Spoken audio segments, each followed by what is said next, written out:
Eccoci, direi che possiamo iniziare. Quindi di nuovo do il benvenuto. Okay, I think we can start.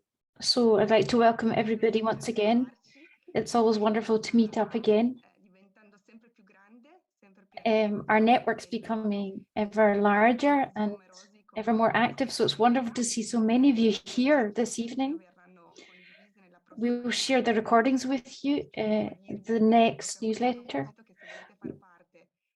Also, if you'd like to join the International Education Network, you can subscribe to our newsletter, and we'll put the link in the chat so that you can record this, and then there's just a simple form so that you receive the newsletter, and you can receive it in a number of languages. You choose the language in which you'd like to receive the newsletter of the International Network.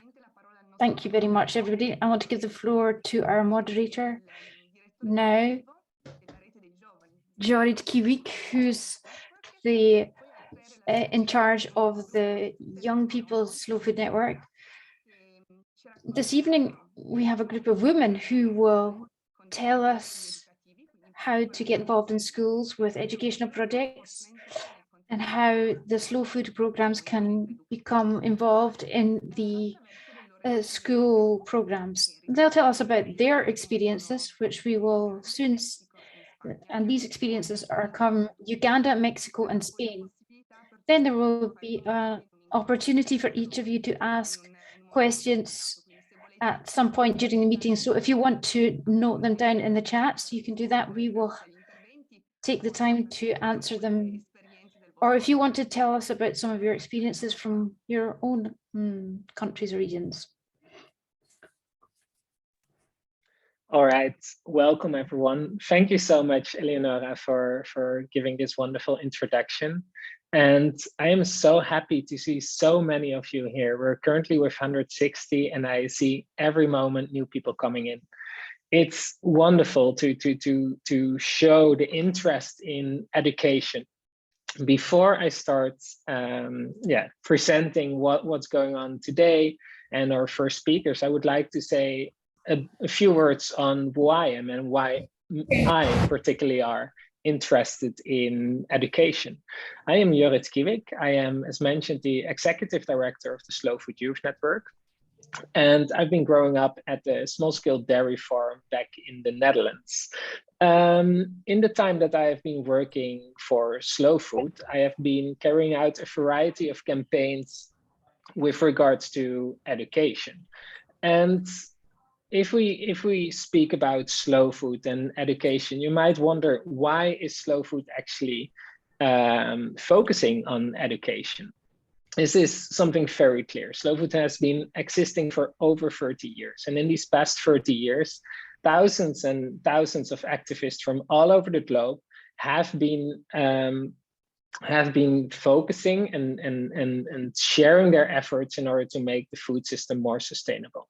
However, after the Congress we had in 2017 in Chengdu, China, we also realized that we should focus a bit more on focus our strategy a bit more in order to enhance our impact. And for that to do so, we came up with the 3 pillars of slow food. The 3 pillars are the pillars in which we focus our actions on, and we try to and with that we try to focus our impact in order to have the strongest change in society and have a more sustainable food system.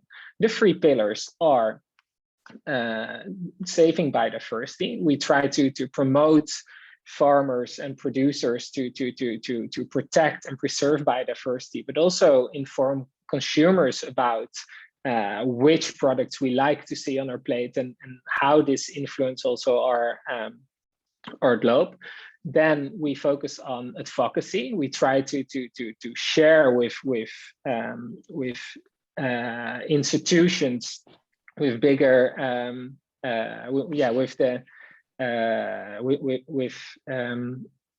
with governments and non-governmental organizations, what they can do in order to sustain a more sustainable food system. And last of all, everything comes together with education.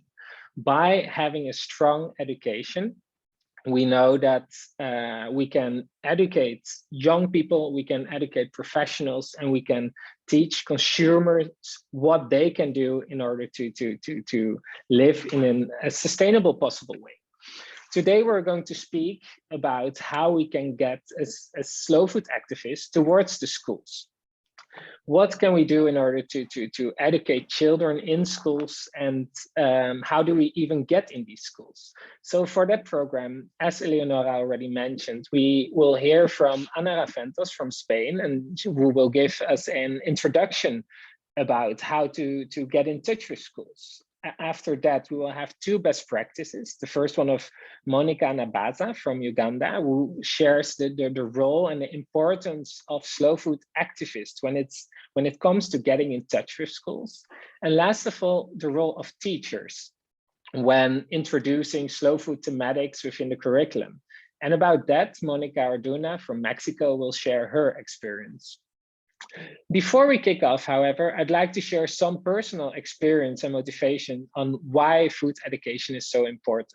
Like I mentioned, when I started back in 2016 for the Slow Food Youth Network, one of the first things I've done was carry out a campaign to make food education compulsory on primary schools throughout the Netherlands, because back in that day I was working solely in the Netherlands. Because yes, food education is badly needed, and in my country, school children drink the most sugary drinks per day of all European children. Only 1% of them eat enough vegetables, and in big cities, almost 20% of children are overweight or obese. Yet children who eat healthy or are less likely to develop chronic diseases, have lower school absenteeism rates, and perform better at school in general. And this is why it's incredibly important to introduce children to healthy eating habits at an early stage and in a structured way. And also research shows that food education in primary schools helps the development of a healthy and sustainable diet. Children will know more about their food, its origin, the method of production, composition, or even how to prepare food, or more likely to have a healthy diet. But food education is more than just listening. By structurally combining knowledge with skills such as cooking, eating together, growing food together, tasting vegetables, the impact of food education is increased. There are several good food programs on food education. And what really concerns is the lack of structural embedding of these programs in primary schools. After all, every child is entitled to the development of the skills to be able to choose a healthy and sustainable diet. We need to promote structural food education that supports the children, the parents, and the healthy food environment. It is super important that this structural embedding takes place in consultation with not only us as activists, but also the education system and the teachers. So in order to do so, I would like to introduce the first speaker of today, which is Ana Aventus. She's from Barcelona and is a teacher, an educational psychologist, and she has a PhD in psychology at the University Ramon Llull in Barcelona. She's also part of the slow food community Garraf Penedès, and her slow food program has been recognized as therapeutic after the pandemic. Anna will share with us how we can get in touch with schools and how to make slow food's educational offer attractive and competitive for school heads and local and national educational authorities. Anna, over to you. Buenas tardes desde Cataluña. Good morning, good afternoon from Catalonia. I'm just going to show you my presentation today.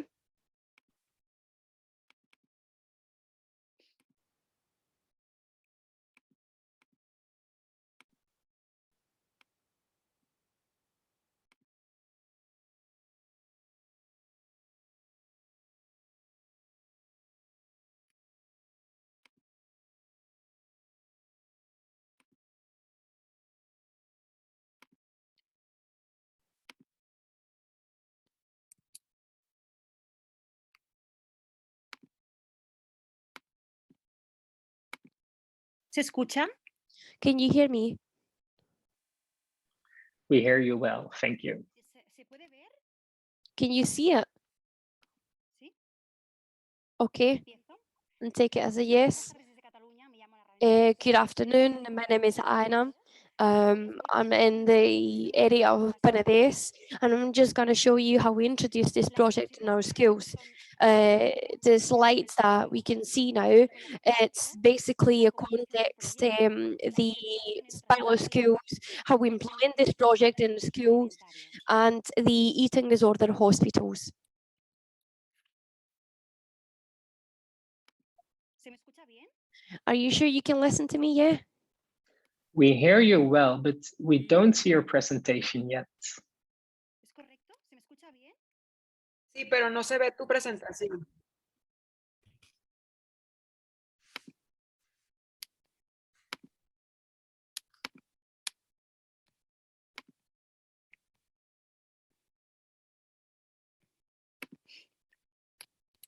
¿Ahora sí? Can you hear it? Can you see it now? ¿Ahora sí? Not yet. Now, yes, yes. Ahora sí. Thank you, Anna. Clear. Good. ¿Ahora sí? Sì, sì, Anna. Gracias, perfecto, gracias. Yeah, Thank you perfecto. so much. Gracias. Pues eso, me llamo Ana Raventós. Well, as I was saying, my name is Ana Raventos. I'm from Untitled Chapter, and I just wanted to show you how we introduced this project in schools. That's the ideas. The first one, the project, then I will give you a context. I will show you the pilot schools, the communication of the project, the implementation in other schools, and the implementation in eating disorder hospitals. So the first idea was to put a presentation together, a project together that was well established, objectives and timelines. We also wanted the schools to have access to this presentation and to this project. So in order to do this, we did a methodological approach. In Catalonia, we are constantly coming up with this kind of projects, and we do like this methodological approach. And the resources offered by Slow Food in Garraf are the following. We provide a dough, we tell them a story, we tell them about our food, and then we focus on the following product, which is a peruqueta, and it's disease that he is essential product that we use to cook the main dish. This is from Girona, and the person that works with the kids tells us on this story is called Sergi. In Cornellà, which they have a very specialized industry, we had to look for a very, very specific project. We found that, say, called peperina, which is peperina Savoy cabbage, translated in English. And we asked this farmer, you can see a picture there, that is the one that recollects all the products in the area. And they are the one that brought back this vegetable. In this slide, you can see the cooks of this project.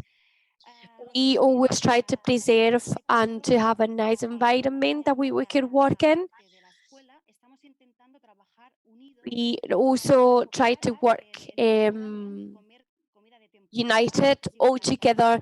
We make sure that the kids get nice meals, handmade, and the companies and the suppliers that we have in the school, they just ask us to, we ask them to make sure that the food we get in the school is nice as possible and is fresh and is edible for the kids. These are the cooks that are supporting our project. There are some cooks from Slow Food, but there are others that do not are part of the Slow Food, but they wanted to support us. We also ask grandparents to participate in this project. when the pandemic kicked off, we were like, oh, what are we going to do now? We can't go in schools. So we decided to ask our colleagues from Slow Food in schools from Escornellà, i el Llobregat, and we asked them to look after the kids and to look after the project. We also we are trying to look for colleagues from the teaching staff who can join the team and they are interested in our project. And then lastly, the project communication. We like to think that every time we explain the project to somebody else, we're making a difference and we're making an impact. We want to reach out to politicians, institutions, local schools, school canteens, and it's also important to keep everyone in the loop so they know what's happening. So in order to do that, we are very active in social media like Instagram, Facebook, our website, and lastly, we also speak with the press, the television, the radio channels. This is a very new thing. We started in September, so it's very recent and it's very things that we still need to do. But that's how we started the project. That's how this kicked off. It's also important to mention that we do need the press to spread the words. Thanks to them, our work is more visible and it's accessible for everyone. And it's also important how the kids get involved in the project so they can tell about the project to their friends, to the local people. And as I say, social media is really important to spread the word about the convivium. We've also reached out to the local institution that's helping us to spread the word and to ask schools to be more sustainable. So the idea is more local schools would join the project.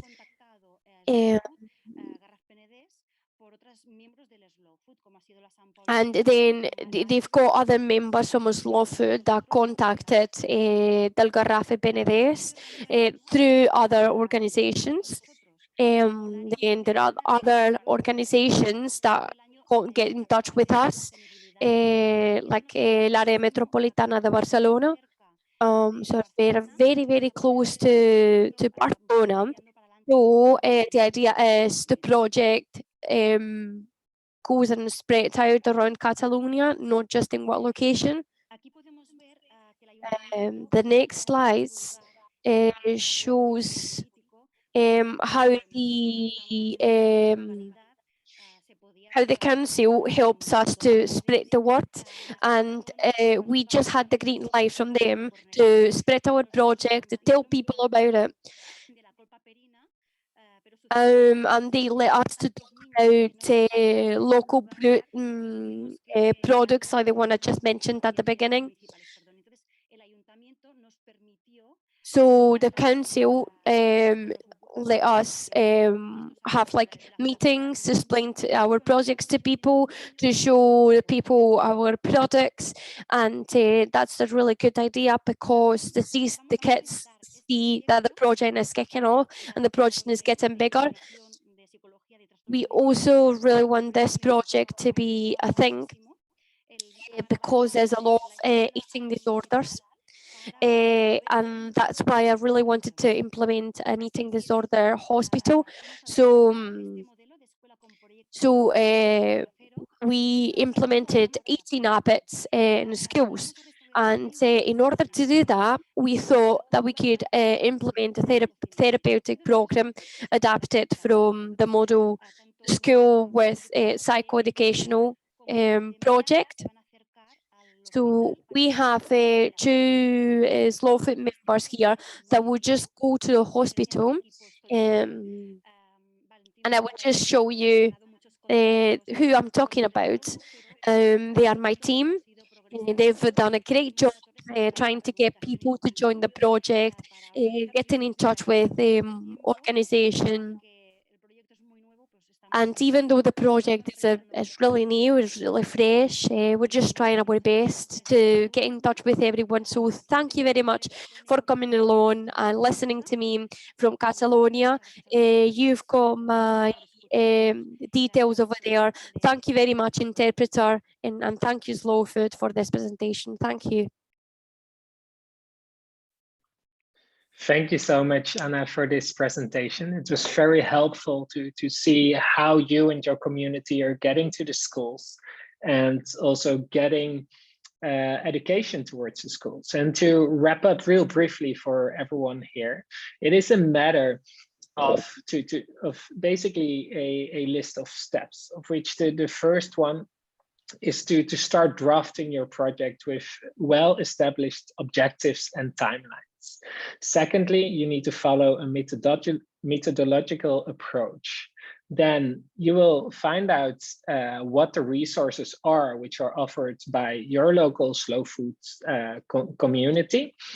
You get to the area and look in your area which product you could choose from the Arc of Taste, which could be suitable to work with in a school context. And then you get to know the representatives of the area. So these are both the producers and the cooks who potentially could be linked with the program. You will establish a link with the headmaster, who's the caretaker of the school garden. In the case of Anna, it was the grandfather. And at last, you look for a place where you can actually carry out the garden, and where it's called the mother garden, where which can be an agricultural park. So it can truly be seen how the balance and richness of a garden which is cultivated by people who love the land. There you have it. Thank you so much, Eleonora, for sharing it. So these are the context, like I mentioned. And with that, I think we have a really clear indication of what is needed in order to get started, and how to get in touch with your local school, and also how to make it attractive. It's all about creating a full package which is totally integratable within the local educational institute. And today we also have some best practices on board, best practices which have already been having the experience of getting to schools and starting the educational activities there. And the first best practice that I would like to introduce is from Monica Nabaza from Uganda. Monica is a gastronome, and she's the coordinator of educational projects within Slow Food Uganda. And today, Monica will share what the role is of Slow Food being an activist on the ground in order to get in contact with schools. Because how can slow food communities really involve new schools, teachers and headmasters with the slow food programs that we have? Also, as the case study in her speech, she will dive into the Slow Food Uganda school gardens. Monica, over to you. Thank you so much. Good evening from Uganda. My name is Monica Navasa, and I'm glad for having been given this opportunity to share with you the role of slow food activists and in getting in contact with schools, and also how slow food communities can get in touch with new schools. I request to put off my video for connection reasons. I will share my screen.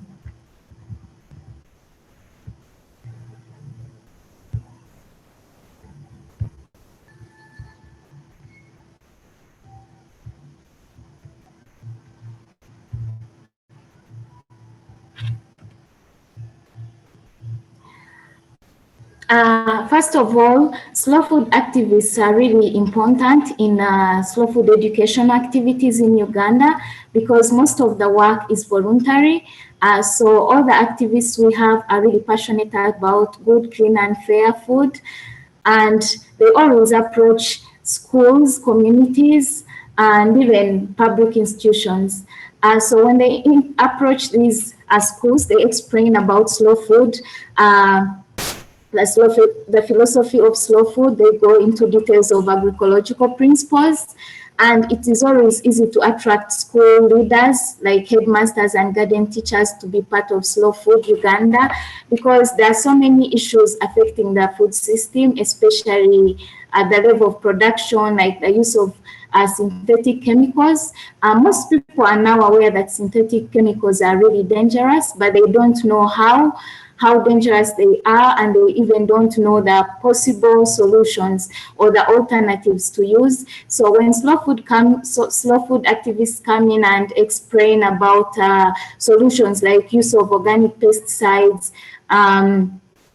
use of organic manures, the teachers become so interested in being part of slow food. So it's always easy to get teachers on board. After the slow food activists have talked to these school leaders, they always connect these schools to the slow food office. Then from there, after connecting them, we follow some processes, as I will mention in the next slides, and then we get in touch and begin with the trainings, because this is the main thing we offer in schools. Then when it comes to the slow food communities, they are also helping a lot in getting in touch with new schools, especially through community events. I remember last year during the Disco Soup, it was organized by one slow food community here in the central part of Uganda. And this community is neighbored by a school. So they decided to bring in a few pupils from the school, and interestingly, the school teachers got interest in slow food, and they requested to actually make a slow food garden in their school. And as I talk now, the school is part of the slow food gardens, and we've carried out trainings, and we are really in touch with the school just because of the community event. Then again, the slow food communities, especially the leaders, try to approach the schools also still in the neighborhood, tell them about slow food, and through this way we get more schools coming to join slow food and inviting us for educational activities. Then again, during the slow food community activities, children are brought in. Like, it's not always the old people who are carrying out these activities like the Terra Madre Day, but they also involve the young children, because we believe the children are the future. Like at the beginning of this year, we had a gardens training, and there was one child involved, and when she went back to school, she actually told the head teacher what they had done in the training, and actually invited us to create a school garden, a slow food garden in their school, just because this child was involved in one of the slow food trainings. So when it comes to slow food reaching out to schools, we follow some processes. Firstly, we do garden nomination, and mainly it's done through the regional coordinators. We have these passionate young and old people around the country who really believe in slow food. So they always reach out to neighboring schools, tell them about slow food, and the interested schools are always forwarded to the office, and we get the basic information like the location, the GPS coordinates, and then we go on with the trainings. Then we've also received a lot of requests from some schools and also community-based organizations who are willing to work with us, and it's another way we are getting more schools on board. And the next step we do is garden verification and assessment. We visit these schools physically to understand their situation, to understand the needs they need, because if it is in a hilly area, then we need to know what to focus on during the garden training. If the school is located in a dry area, then we note it down and we know that during the training we have to focus on water management issues. Then after the garden verification is done, we go on with the training. Mainly we begin with the national training, which involves all the new coordinators in the country. We teach them about agroecological principles, soil fertility, water management, garden designs, just to mention a few. Then the regional trainings focus on the regions. We have these garden teachers in that region, and also the slow food communities in that region, the slow food community gardens in that region altogether. Then when it comes to the on-site training, we physically visit the school and train the children according to their needs. Then I will also share briefly about the slow food educational activities in Uganda. We have slow food events. For example, the fruit and juice party. This is an annual event. It brings together different schools, and children are taught about the different local fruits, their nutritional values, their health uses, and children enjoy. Actually, they interact, they network, and it's a really good educational event we have. Then we have the vegetable festival that also teaches these children about the local vegetables and their nutritional values. They are also actually being carried out in communities, not only in schools. And then during these events, we mainly put them in schools that already have slow food gardens, but they are always open to other schools that are interested, because this is the only way we can attract them to be part of slow food education activities. And in most cases, after these events, we get so many head teachers writing to us that they would want to carry out the same activity in their schools. And others come to the office asking us to train them on how to carry out these events on their own in their schools. Then we have on-site trainings by the volunteers, especially. We also have internship students from institutes of organic agriculture and students studying food science and technology, and also on-site trainings by the staff. As you can see in the picture, the pupils are being taught how to make liquid manure from locally available materials, so it's even not costly. And most activists, most volunteers visit their schools, even sometimes freely without Slow Food Uganda knowing, because they are really passionate and they train children on such good practices. Mainly we focus on topics about soil fertility, water management, how to make organic pesticides, and garden designs. And also the garden designs are really important, because we believe even if someone has the very smallest piece of land, they can do farming. So a lot of garden designs are taught even urban schools.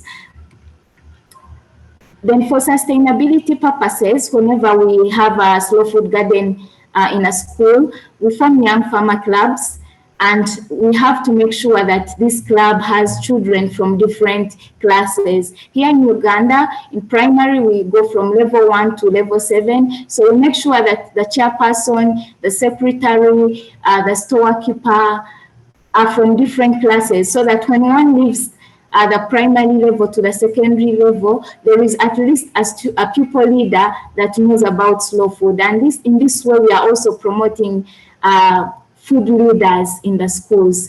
And then again, for sustainability reasons, we involve both the school head teachers and garden teachers, because the issues when it comes to transfer. So we want them to be fully engaged and to support what the children are doing in the club. And normally we request them to have record books where they can write all the activities, and we ask them to also have a specific time, maybe 1 hour in a week, where they can do the gardening activities. Then again, for sustainability purposes, we carry out trainings for trainers of trainers. Like as you can see in the picture, this was a teachers training held at the end of last year for the 2021 nominated gardens. These are the school teachers and head teachers. So we train them to make sure that they get the knowledge, and when they go back to the schools, they train the committee of the Young Farmers Club so that these pupils can also train their fellow pupils. So both theoretical and practical knowledge on responsible production and consumption is available during such trainings. And at the end of every training, we always form groups and task teachers to list the possible activities they could do in their schools when they go back. And some teachers have actually started engaging pupils in writing poems about pests, about soil fertility, about different issues related to food, and they're pinning these Manila papers in their classrooms to create awareness.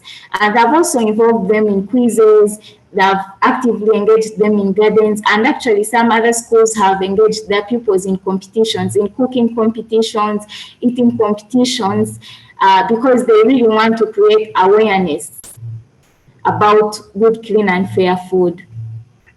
Then we've always faced some challenges like transfer of head teachers and garden teachers from one school to another, and where there are not enough records, it's always difficult to follow up. So we need to start again when these teachers are transferred. It's also a challenge. Then we face a challenge of limited funds to follow up. In Uganda, we have over 380 gardens, both school and community, and it's really not easy to move from one region to another, like every other month, to follow up these activities. But we try with these trainers of trainers once in a while and carry out refresher trainings for the garden coordinators. Then we also have an issue of climate change. Like in some regions, like the northern part of Uganda, it's very, very dry. And whenever we want to carry out an activity and there is no rain, it becomes a challenge. And also when there is limited funds to buy water storage containers, it still becomes a challenge. And then lastly, we were also affected by the COVID-19 pandemic, whereby movements were restricted and we had to wait for 2 years with the schools closed, but good enough, they have opened, and so far we are already carrying out some educational activities in the schools. Thank you so much for listening, and thank you so much for the opportunity. Thank you, Monica, for being here with us. I think it was a really clear understanding of what an activist can do in order to get into the schools. And also you highlighted very clearly the different responsibilities that we as slow food activists have.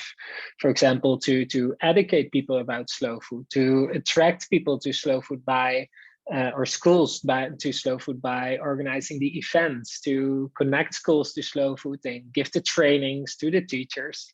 I think it's really interesting what you're doing, and thank you so much for your presentation here with us and to share it with so many people from all over the world. Before we go to the second best practice, I would really like to mobilize everyone who's here with us today to ask your questions in the chat.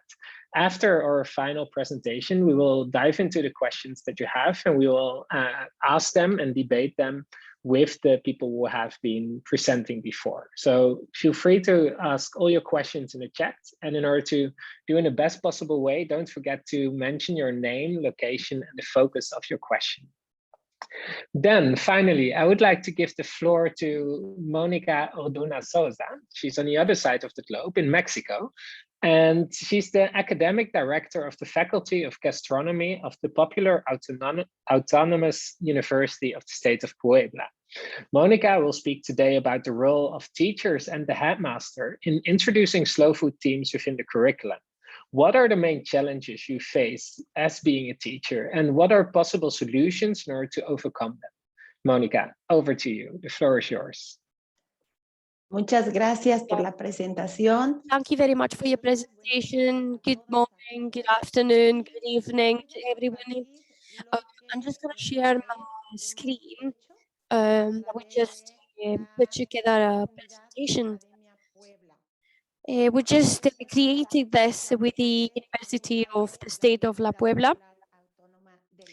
I just want to start this presentation saying that in the Popular Autonomous University of the State of La Puebla, we have a bunch of programs that are called SAPs. These are young and very fresh products that focus on involving different people. And then we have our motto, which is get involved and get active, be hands-on. And these are our best, these are our main projects, but we also have different projects, which are like training projects, so people can have a better idea of what we're doing at the university. So we have institutional projects, and what does it mean? It means that we're working with other institutions. Sorry, Monica. Monica, can you enter in the Spanish channel, please? Okay. By clicking on the globe that you can see, like in the bottom of your screen, please. Okay. Ahí está mejor. Is that okay now? Yes. Is everything okay now? Can everyone hear me? Okay. I'm so sorry. If there's anything that is not right, just let me know. I'm so sorry. So I just wanted to share with you this project, which is very important to us. And it was an idea of my colleague. And the idea is, what does the land give us? Because we are so spoiled nowadays. If I'm hungry, I'm just gonna go to the fridge and get whatever I want, or I can get a quesadilla, a very typical dish from Mexico, and you know, the young people can think that this is a normal and healthy food when it's not. So from our university, we started working with other university departments to learn about diets and healthy food. And in 2017, we kicked off the project that I've been talking about.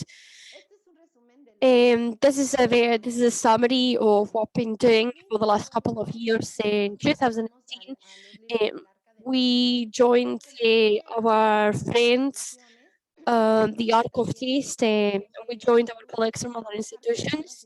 And we wanted to feel what it feels like to work with other institutions, our other colleagues. We also want to start working with other departments in Slow Food in Mexico and other states of Mexico. So from this project, we started materializing some ideas. We wanted to give the producers and the people behind this project the recognition that they deserved. So you can see them in the picture, and this is us. So from 2017 to 2009, it was a progression, as you can see. Well, it was very summarized, but you have an idea there. So this is what we do in the university to foster the responsible consumption of products and to foster our slow food philosophy, which is good, clean and fair. We also try to give our students these values, and we try them to get involved in our project. We also collaborate with other associations.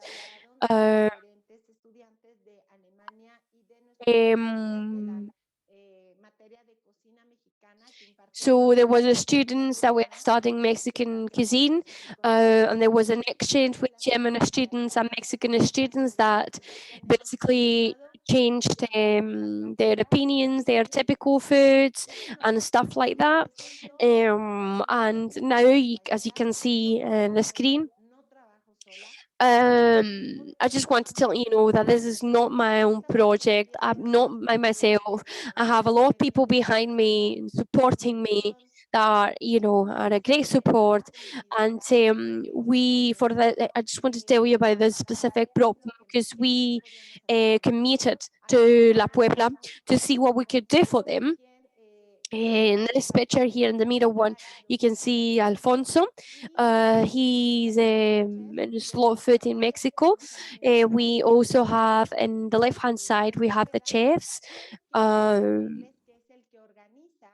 he's actually the one organizing the prizes.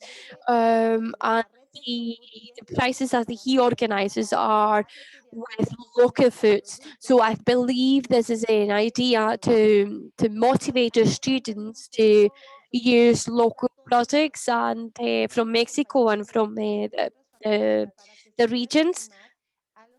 The lights are open, anyone can join, and we're so happy to join it with everyone who wants to be in the team.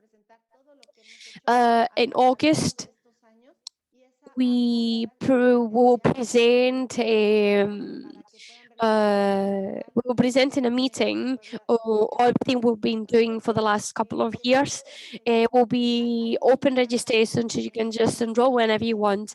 And something that I wanted to highlight as well, it's that we give so much value to our land, our land gives us. And this is a value that we want to foster and we want our students to have.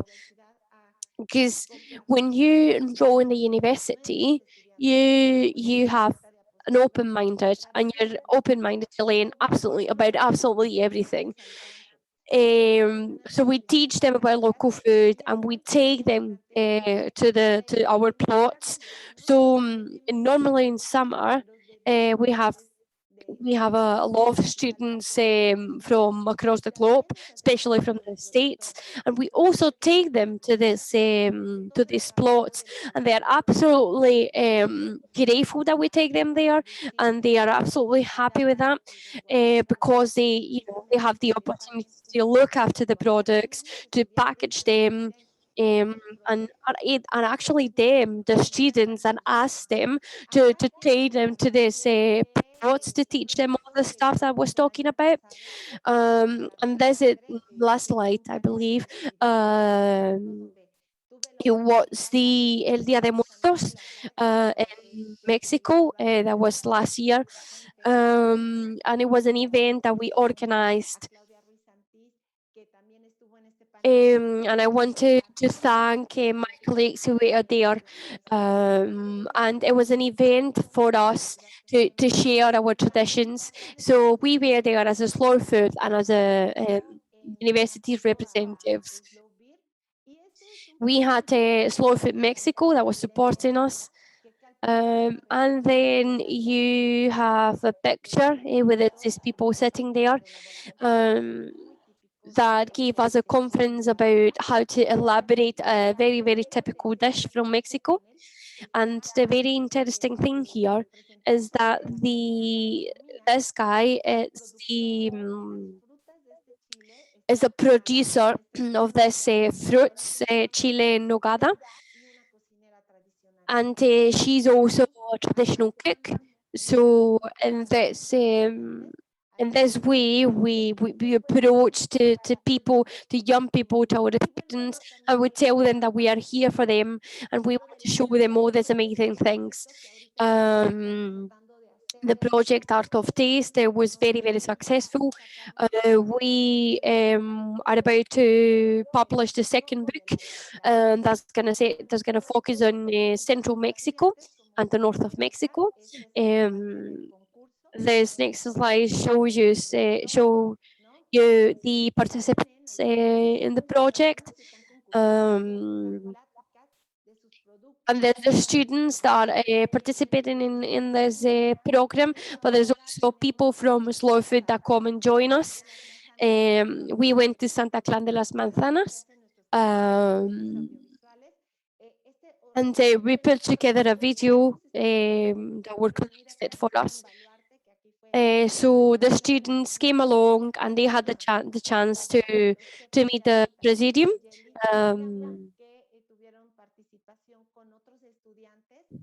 They also had the chance to interact and to chat with other students across the world.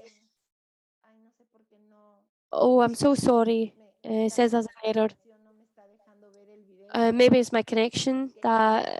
Sorry, I just wanted to show you a video that summarizes what we do in Zaclatan, La Puebla, because it's very important to us. And this slide here is also very important to us because when working with other departments, we move ahead and we progress on other projects.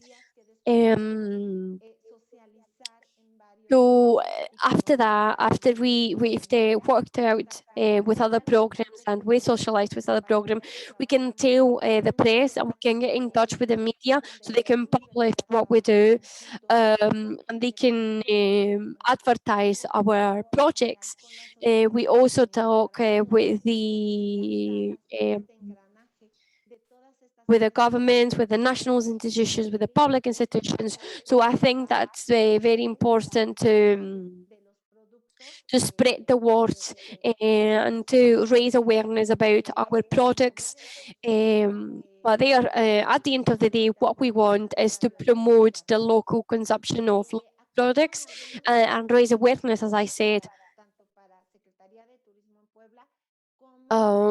These are a few projects that we've carried out for the Council of La Puebla. We have another project coming up, which is not about the chile en nogada, which is a fruit in Mexico. It's about something else. What we want is we want students to carry out this kind of projects within our community. We also want to carry out institutional and integrated projects, and the idea is that the students can just bring on many ideas and say, okay, I want this kind of project because this and this. So we can also see how this project goes, how the project advances. So as a back and forth communication and back and forth thing, the students propose things and they also get involved in them. So yeah, all of this is part of our project and what we do. And I just wanted to explain to you how from a university department we can foster a reliable, sustainable consumption. I also want to tell you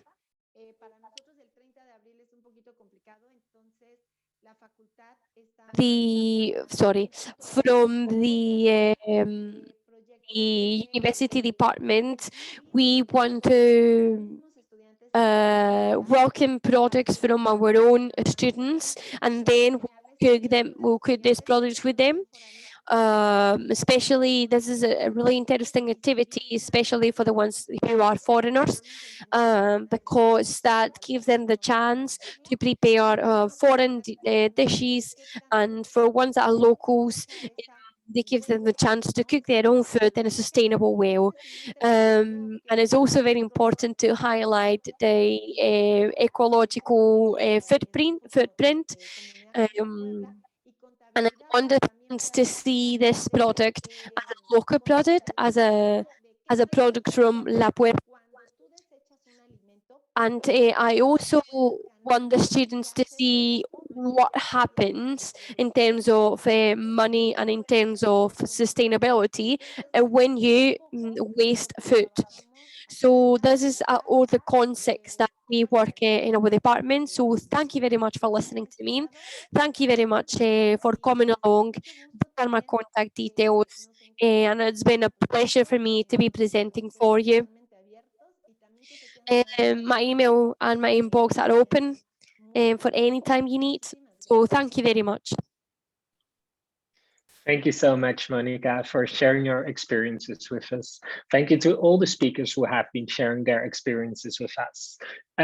We have 15 more minutes during this session. And before I move on with the first questions that have been coming in via the chat, the first one will be for you, Monica, Monica Orduña.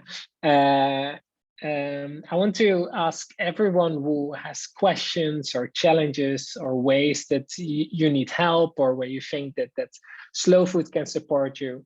If you have anything that can help you getting into schools with educational activities, please write it down and we will try to discuss it here in the chat or follow up on that. But for now, I would like to ask Monica the question that Kambu Tuoyen from Burkina Faso put in the chat. She is from the Sustainable Poultry Farming Youth Community. And she's wondering if your experience would also work in technical schools, for example, the civil engineering school.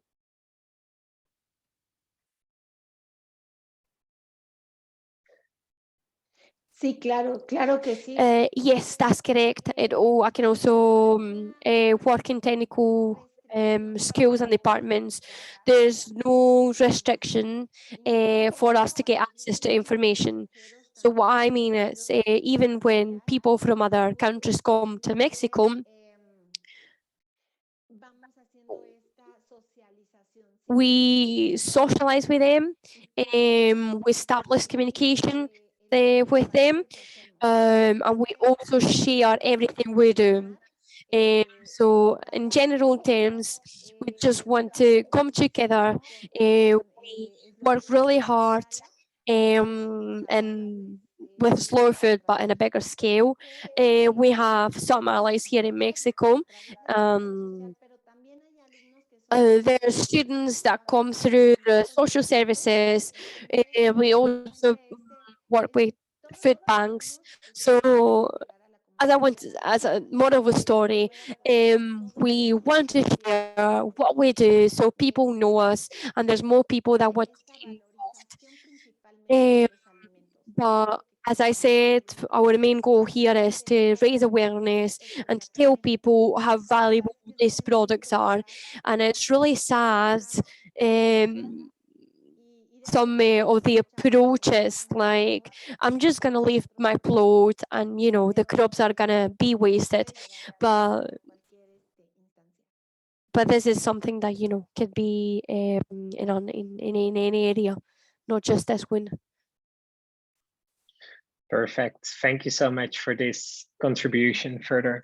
I would like to go to Monica Nabaza for another question, because we got a question throughout your presentation from Rima Kapoor from Asia. And she's wondering if you also talk about the importance of vegetarian food within the lectures that you're carrying out.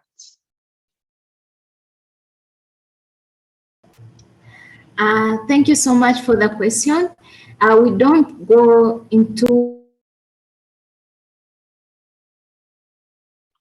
Oh, you got muted 1 second. Could you please unmute yourself?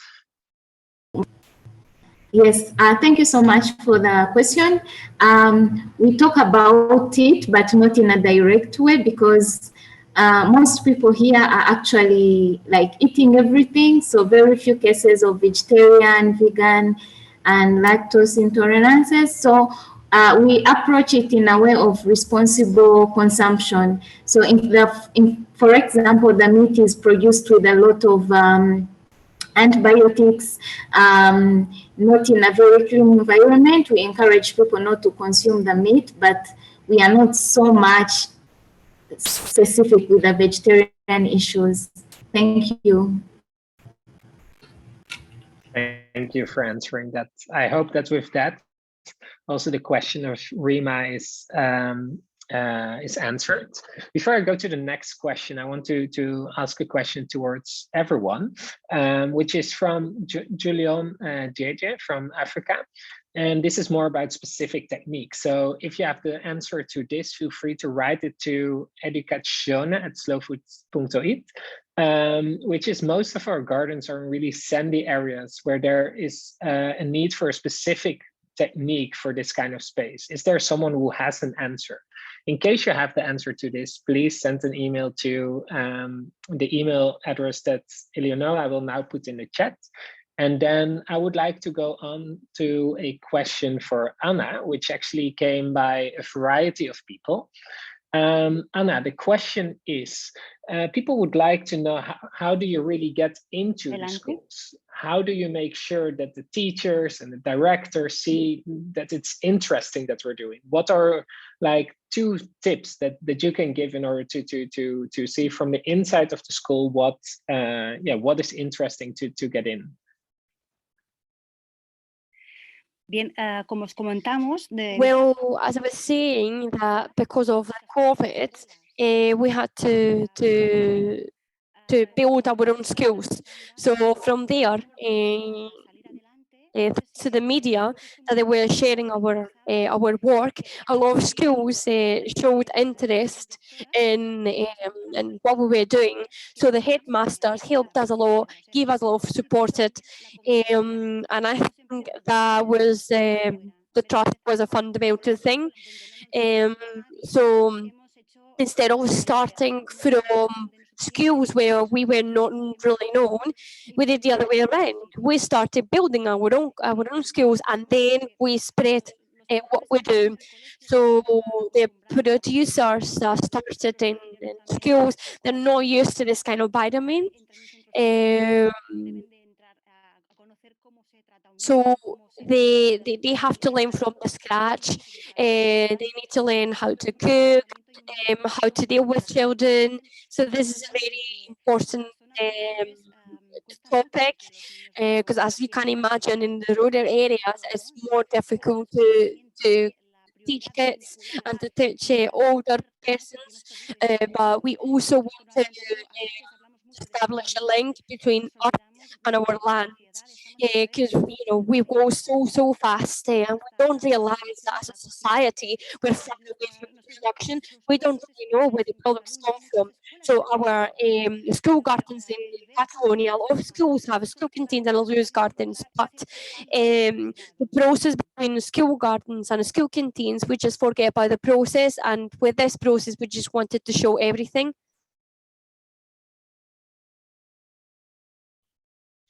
Thank you so much. I hope that answers the question that people have in the chat. In the meanwhile, I would like to give the floor real briefly to Andrea Bolognin, who's coming in from Rome as we speak. And he's one of the coordinators of the SIN Academy. And I just noticed that he put down a really interesting note in the chat, especially with the big climate strike coming up tomorrow. Andrea, would you mind reading out your message out loud? Thank you, Jorrit, and thank you to all the speakers, because it really had been a very interesting and inspiring meeting today. My intervention comes from my recent experience in my work with younger generation. I'm a gastronom myself, and I noticed that new generations are really eager to know more and more about climate-related issues, and so I try to prepare a nice lesson for all my young participants for this class. And then I realized that most of them knew already the knowledge that I wanted to transfer. So really, my call right now is to inform all the educators that are working with food to focus more in creating a space for people to come together and experiment new solutions together, rather than focusing on trying to teaching something. Because I think that we don't need students anymore. We need leaders. We need food leaders.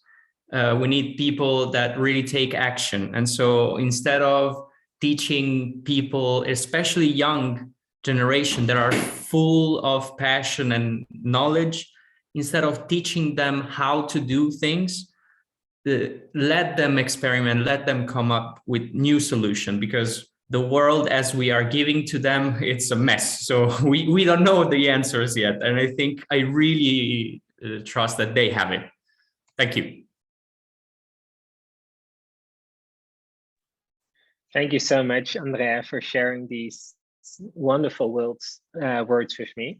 I think it's super inspiring for everyone here to hear what the youth is all up to, and also what they actually want to learn, rather than us thinking about what we want to educate them. I've seen two more questions in the chat that I would like to address before we wrap up this this wonderful meeting with so many people around, and I give the floor back to Eleonora. And the first one is from the director of the Sirakoro Bamako School. And it's a question directing to Slow Food International, and which regards if we can approach our governments to establish school gardens in schools. Next to that, Patricio is writing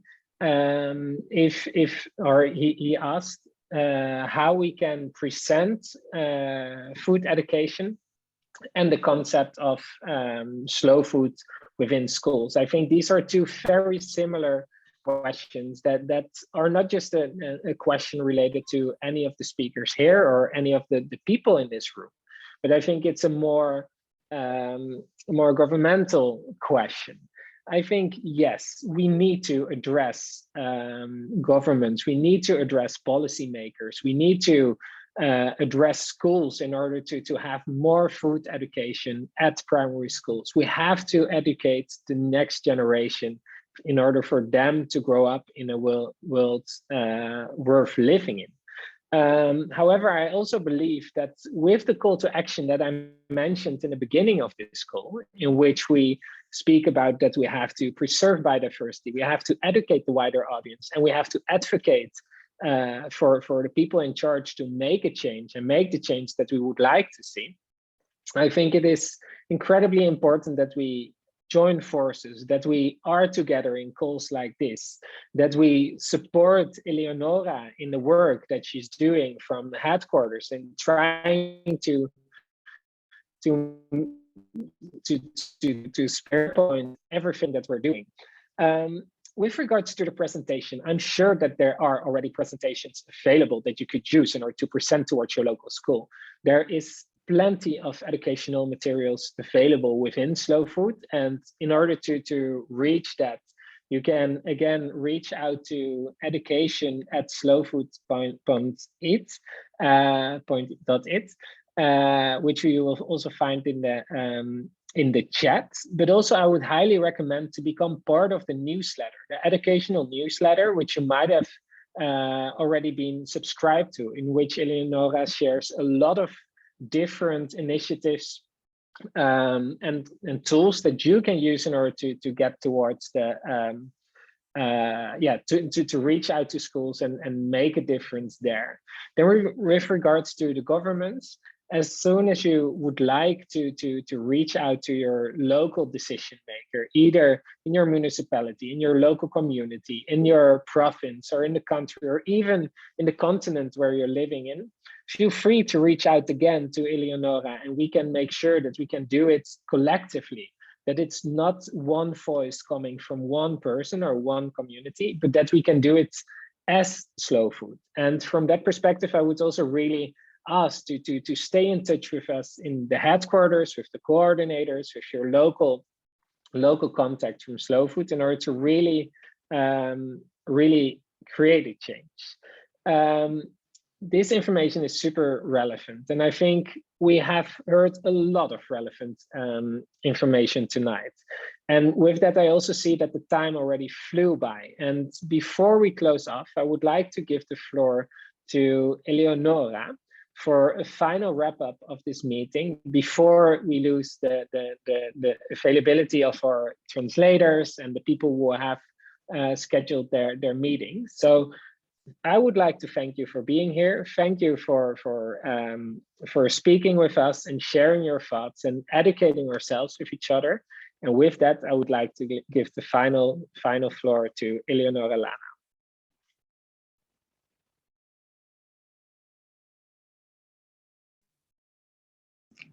Grazie Jorrit e grazie alle nostre tre Thank you, Jorrit, and thank you for our speakers, for Monica, Anna,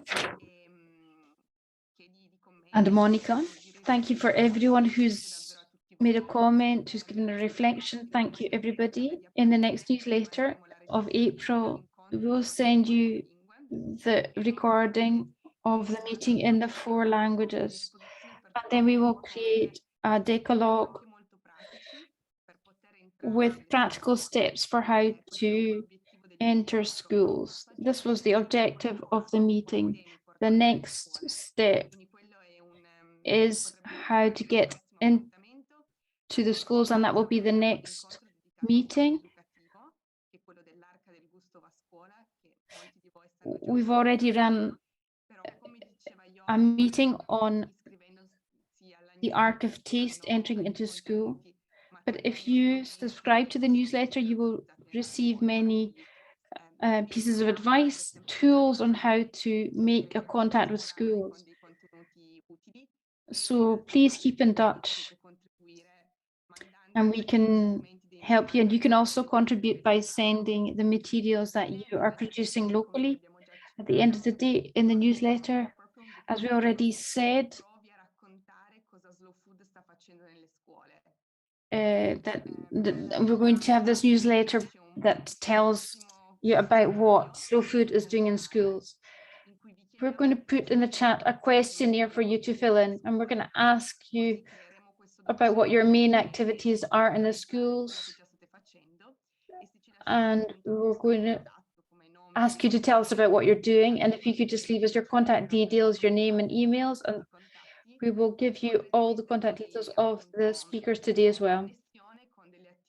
You can get in touch with the activity that is doing perhaps in your own country, but perhaps in somewhere else throughout in the world. So I'd like to thank each and every one of you who have taken part, interpreters, the colleagues who worked for this appointment, for everybody who came, and thank you everybody, and we'll see you at the next one, at the next meeting.